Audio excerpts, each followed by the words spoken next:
Assalamualaikum warahmatullahi wabarakatuh. Alhamdulillah rabbil wabihi nasta'in. Assalatu wassalamu ala asrofil anbiya wal mursalin wa la ilahi wasbihi ajmain, amma ba'du.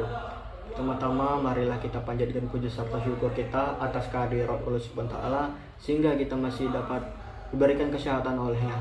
Kedua kalinya selawat serta salam marilah kita uturkan kepada nabi kita yang agung, yakni Nabi Muhammad Sallallahu Alaihi Wasallam. Semoga kalau kita mendapatkan syafaatnya di yaumil akhir nanti. Amin ya rabbal alamin.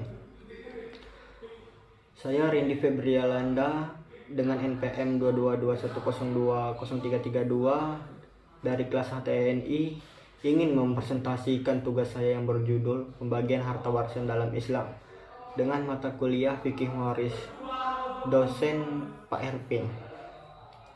Baiklah, langsung saja saya akan membahas rukun dan syarat waris.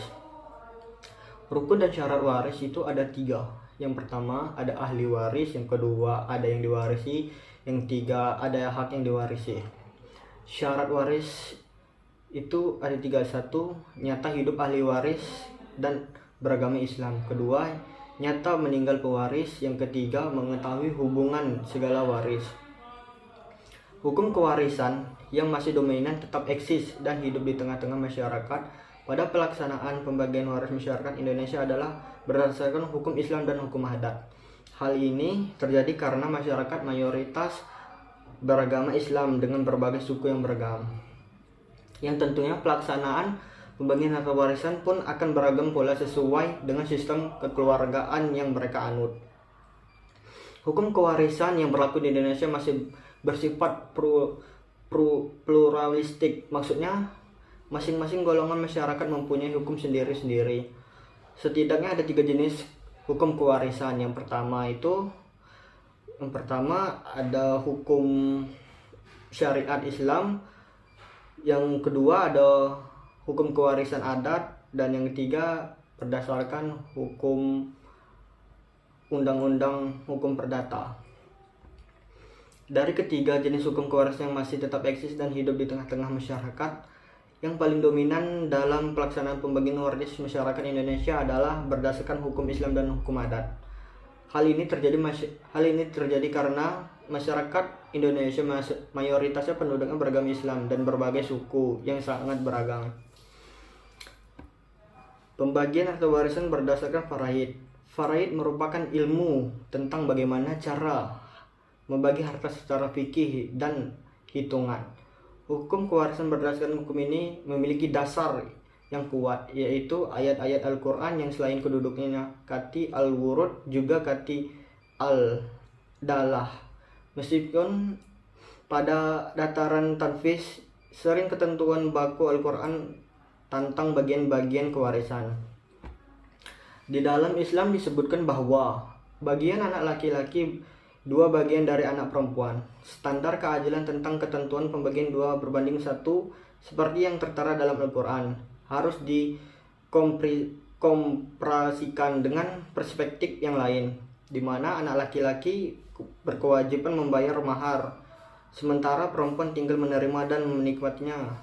Kedua, laki-laki yang berkewajiban mencari nafkah keluarga, sementara perempuan hanya berkewajiban menaati dan melayani suaminya. Kewajiban mencari nafkah ini telah dinyatakan secara tegas oleh Allah dalam Al-Quran surah Al-Nisa. Dengan demikian, laki-laki memperoleh 2 kali bagian perempuan adalah yang paling adil dan relevan.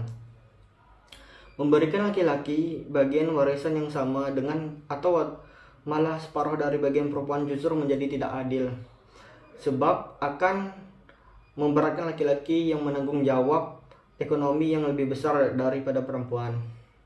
Oleh sebab itu, ketentuan 2:1 tetap tidak akan pernah kehilangan nilai relevansinya. Kalau seandainya ada orang tua yang merasa bahwa ketetapan Allah tersebut tidak adil apabila dia telah memenuhi banyak kebutuhan anak laki-lakinya, maka jalan keluar yang ditempuh adalah memberi anak perempuan semasa hidupnya dan sehatnya jumlah yang dianggap dapat menghasilkan keadilan di antara anak-anaknya. Allah memberi hak wewenang kepada pemilik harta semasa hidup dan sehatnya untuk menggunakan harta sesuai kehendak dalam batas yang halal dan adil. Meskipun standar keadilan normatif menyatakan bahwa anak laki-laki memperoleh 2 kali bagian anak perempuan adalah sebuah standar yang paling adil dan relevan. Tetapi anak laki-laki pun juga harus berlaku arif dan bijaksana ketika melihat saudara perempuannya berkehidupan miskin dan menderita daripada dia. Pembagian harta waris berdasarkan musyawarah dan mufakat. Maksud dari faraid islah ini adalah pembagian harta waris dilakukan berdasarkan musyawarah dan mufakat. Ditentukan siapa-siapa yang menjadi ahli waris ataupun penerima lainnya berdasarkan wasiat atau hibah wasiat. Kemudian mengetahui besarnya bagian warisan yang mereka terima.